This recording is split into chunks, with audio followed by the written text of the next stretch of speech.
தானேக பாதையில் நான் செல்கையில்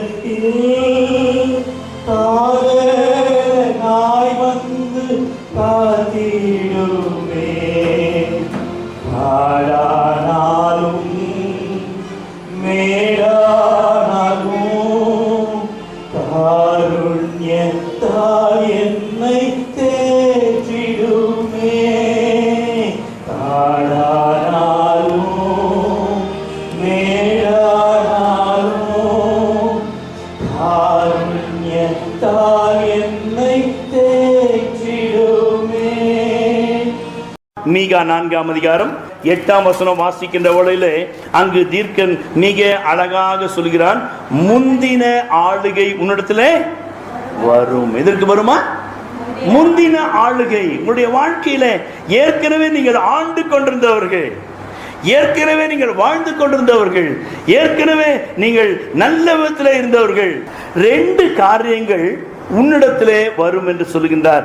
ஒன்று ஆளுகை, மற்றொன்று ராஜரீகம். முந்தின ஆளுகை உன்னிடத்திலே வரும். இன்றைக்கு ஒரு வாக்கு தத்தமாக, ஒருவேளை இழந்து போன காரியங்கள் மத்தியில நாம் தேவனுடைய சமூகத்திலே வந்திருக்கலாம். தேவனுடைய வார்த்தை மிக தெளிவாக சொல்கிறது, உன்னிடத்திலே இழந்து போன முந்தின ஆளுகை வரும். ஆமென் என்று சொல்லுவோமா? ஆமென். ஒருவரை ஒருவர் கரங்களை கொடுத்து சொல்லுங்கள், முந்தின ஆளுகை உன்னிடத்திலே வரும், ராஜரீகம் வரும். எதெல்லாம் நீங்க இழந்து போனீங்களோ அதெல்லாம் again it's going to come in your life. Amen. இன்றைக்கு கர்த்தர் தீர்க்க தரிசனமாக நம்முடைய சபைக்கு அவர் கொடுத்திருக்கின்றார். உன்னிடத்திலே முதலாவது வரும். The mission is come to you.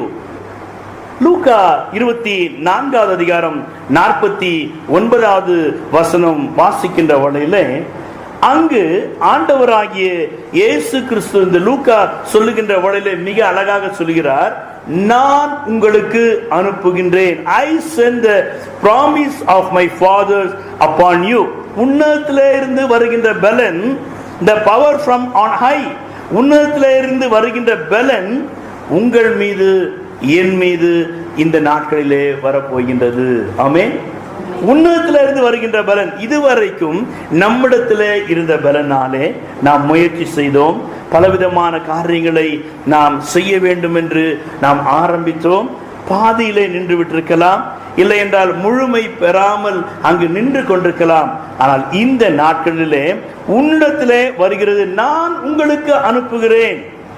அவருடைய பணி என்ன? ஆண்டவருடைய பணி என்ன? நம்மிடத்திலே அவர் அனுப்புகின்றாராம். அது உன்னதத்திலே இருந்து வரக்கூடிய ஒரு பலனை நீங்களும் நானும் பெற்றுக்கொள்ளும்படியாக. ஏனென்றால் இந்த உலகத்தினுடைய பலத்தினாலோ, நம்முடைய சுய ஞானத்தின் பலத்தினாலோ, சுய பலத்தினாலோ, உறவின் முறையுடைய பலத்தினாலோ நாம் பல முயற்சிகளை எடுத்திருக்கலாம். ஆனால் அவைகள் எல்லாமே ஒருவேளை தோல்வியிலோ, இல்லை என்றால் முடிவு பெறாத சூழ்நிலையிலோ நின்று கொண்டிருக்கும் என்றால், தேவனுடைய பிள்ளைகளே, உன்னதத்திலே இருந்து பலன் நம்மை தேடி வருகிறது.